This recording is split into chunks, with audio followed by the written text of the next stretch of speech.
गोपिका जीवनस्मरणं गोविन्दा गोविन्दा। आदिपराशक्ति माता की जय। वनमाली गदेशार्ङ्गी शङ्खी चक्री चनन्दकी श्रीमान् नारायणो विष्णुर्वासुदेवोऽभिरक्षतु।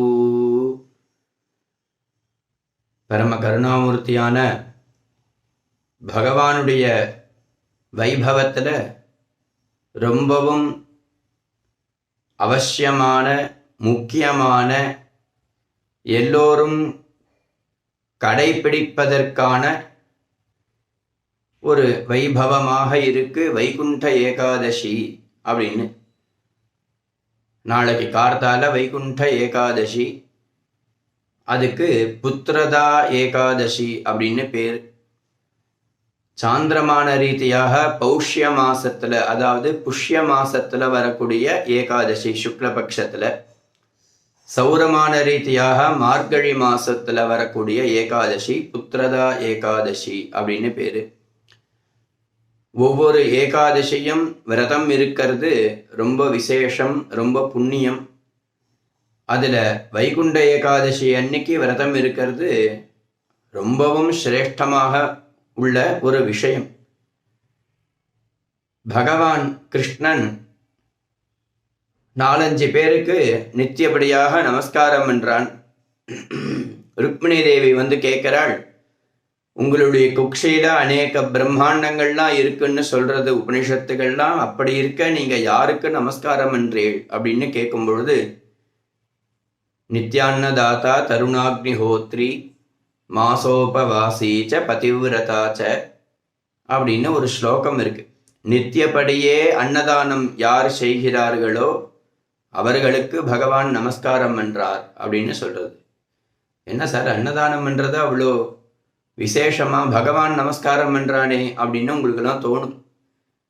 நித்தியப்படியே அன்னதானம் பண்றதுங்கிறது ரொம்ப சுலபமான விஷயம்னு தோணும். ஆனா அது ரொம்ப சிரமம். நம்ம ஆத்துக்கு 2 பேரை வரவழைச்சு சாப்பாடு போடுறதுக்கே அந்த பாடு பட வேண்டியிருக்கு. பத்னி அனுகூலம் இல்லை அப்படின்னாக்கா ரொம்ப சிரமம். சத்தம் இல்லாம 500 ரூபாய் பணத்தை கொடுத்து ஹோட்டல்ல போய் சாப்பிடுன்னு 10 பேரை சொல்லிடலாம், அது ரொம்ப சுலபம். அன்னதானம் பண்றதுங்கிறது அப்படி கிடையாது. அதுக்காக அன்னதானம் பண்றவாள பகவான் நமஸ்காரம் என்றார் அப்படின்னு சொல்றது. தருணாக்னி ஹோத்ரி சின்ன வயசுல 22-23 வயசுல கல்யாணமாகி தேவதைகளுக்கு ரொம்ப பிரீத்தியாக இருக்கக்கூடிய ஒரு விஷயம் யாகம் அப்படின்னு சொல்றது, அக்னிஹோத்திரம். சின்ன வயசுல கேசம் நரைக்கிறதுக்கு முன்னாடி கல்யாணம் பண்ணிண்டு ஔபாசனங்கள் எடுத்துண்டு ஆதானம் எடுத்துண்டு அக்னிஹோத்திரங்கள்லாம் பண்ணி யாகங்கள் யார் பண்ணினாலோ, யார் நித்தியப்படியாக அக்னிஹோத்திரம் பண்றாரோ அவளுக்கு பகவான் நமஸ்காரம் என்றார். 3வது விஷயம் மாசோபவாசீச்ச, மாசம் வரக்கூடிய ஏகாதசி விரதம் யாரு கடைபிடிக்கிறார்களோ பகவான் அவர்களுக்கு நமஸ்காரம் என்றார் அப்படின்னு சொல்றது. பதிவிரதைகளுக்கு நமஸ்காரம், 1000 பிறையை கண்டவாளுக்கு நமஸ்காரம்.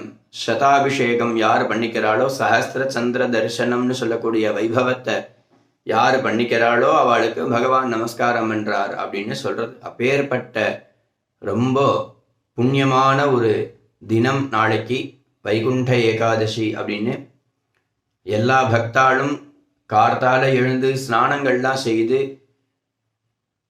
இடைவிடாது விஷ்ணு சஹஸ்ரநாம பாராயணத்தை செய்யணும்னு நான் பிரார்த்தனையா கேட்கிறேன்.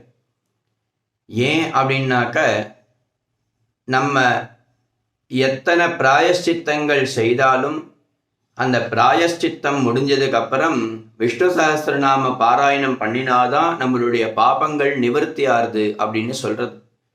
அந்த விஷ்ணு சஹஸ்ரநாமம் அவ்வளோ முக்கியமான விஷயம், பாபத்தை போக்கக்கூடிய விஷயம், புண்ணியத்தை கொடுக்கக்கூடிய ஒரு மந்திரமாக இருக்கு விஷ்ணு சஹஸ்ரநாமம் அப்படின்னு. அதுலேயே சொல்ற கிம் ஜபன் முத்தியதே ஜந்து ஜன்ம சம்சார பந்தனாத்து.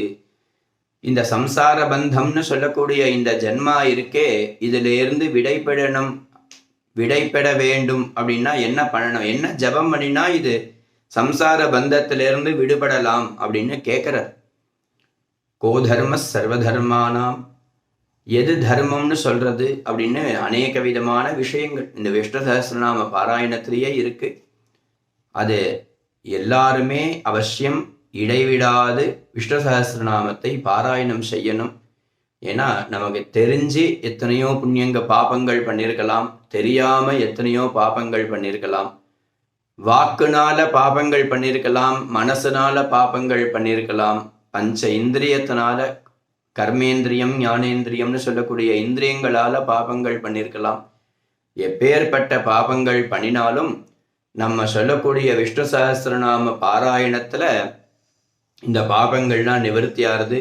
அதனால எல்லா பக்தாளும் அவாவா அனுஷ்டானத்தை முடிச்சு இடைவிடாது விஷ்ணு சஹஸ்ரநாமத்தை பாராயணம் செய்து நாராயணா நாராயணா நாராயணான்னு சொல்லக்கூடிய பகவானுடைய நாமங்களை எப்போதும் ஜபம் செய்து நாளை இரவு ஜாகிரத் விரதம் இருந்து, அதாவது தூங்காமல் விழித்திருந்து, நாளைக்கு கார்த்தால பார்த்தேன்னா அல்பத்வாதசின்னு 7:35 பர்யந்தம் தான் துவாதசி இருக்கு.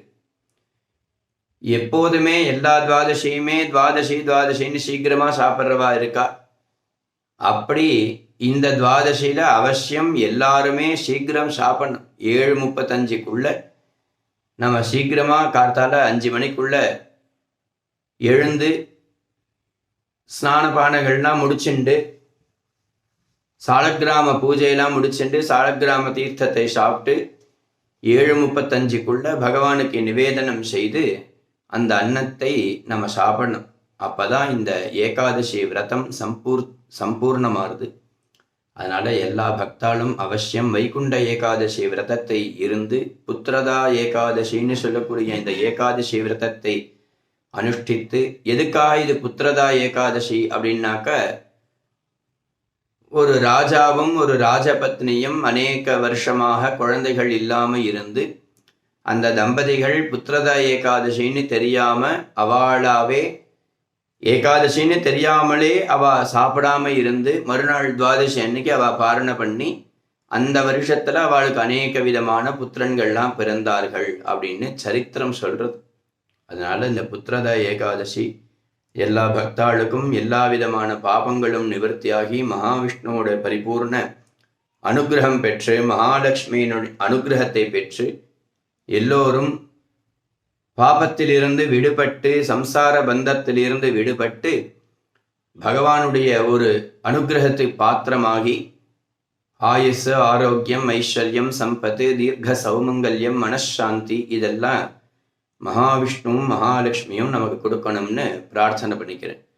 ஹரே ராம ராம ராம ஹரே ஹரே, ஹரே கிருஷ்ண கிருஷ்ண கிருஷ்ண ஹரே ஹரே, ஹரே ராம ராம ராம ஹரே ஹரே, ஹரே கிருஷ்ண கிருஷ்ண கிருஷ்ண ஹரே ஹரே. ஆதிபரா சக்தி மாதா கி ஜெய். கோபிகா ஜீவனஸ்மரணம் கோவிந்தா கோவிந்தா.